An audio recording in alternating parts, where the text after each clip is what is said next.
I spotted the basic education minister. Okay, there she is. I'm going to try and see if I can invite her on while we continue live on the SABC.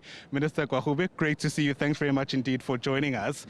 My goodness, I wish we had 50 minutes and not 5, but let's see how much we can get through. And I wonder if we can just start by getting your sense of how impactful the water shortages we're seeing in Johannesburg have been on schooling in that region.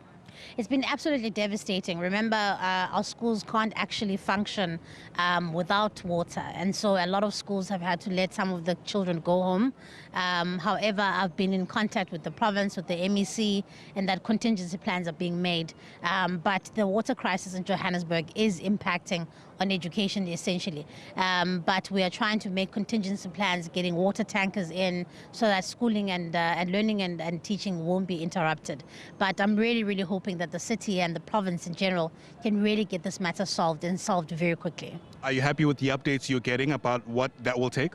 Look, I mean, I'm not entirely sure what the short-term plan is. I saw a press conference by the Minister of Water Affairs and the Premier yesterday, but I'm not entirely sure what the immediate relief is for the residents of Johannesburg, but more importantly for my schools. Because remember, we only have just over 200 days of learning and teaching in a school year. And every single day that is lost is a day lost in terms of getting through the curriculum. So the province, from the education perspective, they are making means to try and keep schools open, but ultimately, if it continues at the rate it's going to impact schools to the point where they can't open. Do you have a consolidated kind of report on how many schools in particular have been affected to a point where, teaching and learning has been impacted? No, we don't have a consolidated report. We obviously know it's pockets of Johannesburg. And most schools try and open as water tankers are delivered and in some instances, just so that you can keep ablution facilities going. But obviously, it's a risky situation because ultimately what you have is that you are likely going to have illnesses that are breaking out. You're likely going to have that bathrooms that don't work, and so it's really like teachers are more reluctant to keep learners at school, and so that's why I'm saying that we need an urgent solution to it so that we don't have this kind of a long-term impact. Remember, these are learners that would have been impacted by COVID-19 learning losses still. We're going to be talking about COVID-19 learning losses for a very long time.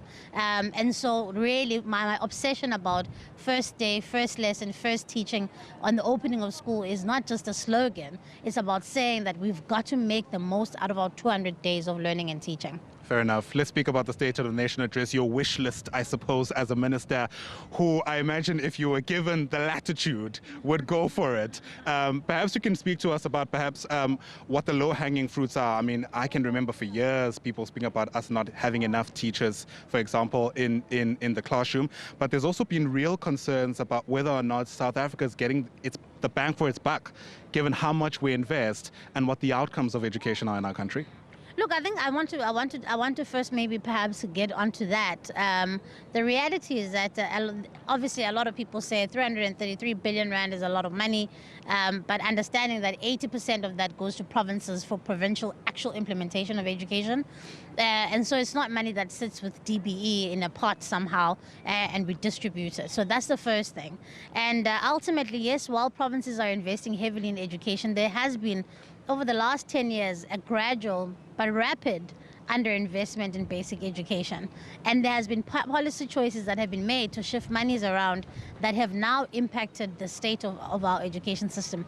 The president is very much aware of our spending pressures, our fiscal challenges. I'm also aware that we're not going to necessarily, there isn't going to be magic money that's going to come out of a magic pot.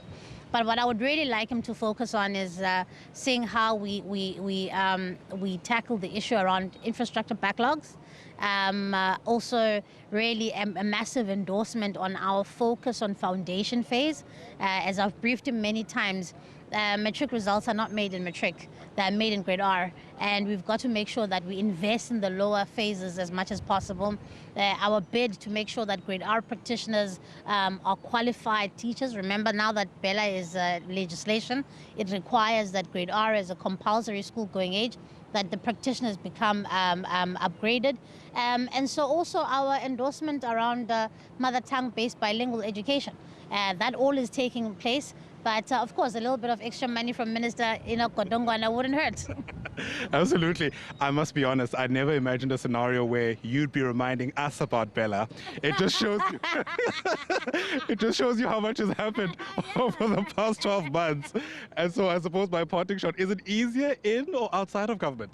It's absolutely more difficult inside of government, but it is literally my life's mission, and I think it's also a great honor to be able to serve 13.7 million South African learners, 500,000 teachers, 24,000 schools. It's a massive system, but it's a challenge that I take on, and I take on fully.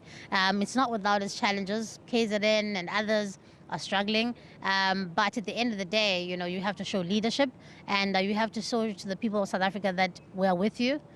We know your challenges, and we're going to work hard to try and fix them. Yeah, actually, it'd be remiss of me not to ask you about the early childhood development. I just made a mental note about that. Because it's now under the Basic Education Department, I wonder if you felt equipped enough as a department to essentially take this on. It's a mammoth task. Children in that age level are particularly vulnerable, and you need people with the skills. In about 30 seconds. Yeah, absolutely. Look, it's an absolutely great thing that we've got ECD under our function. We are doing some impressive work.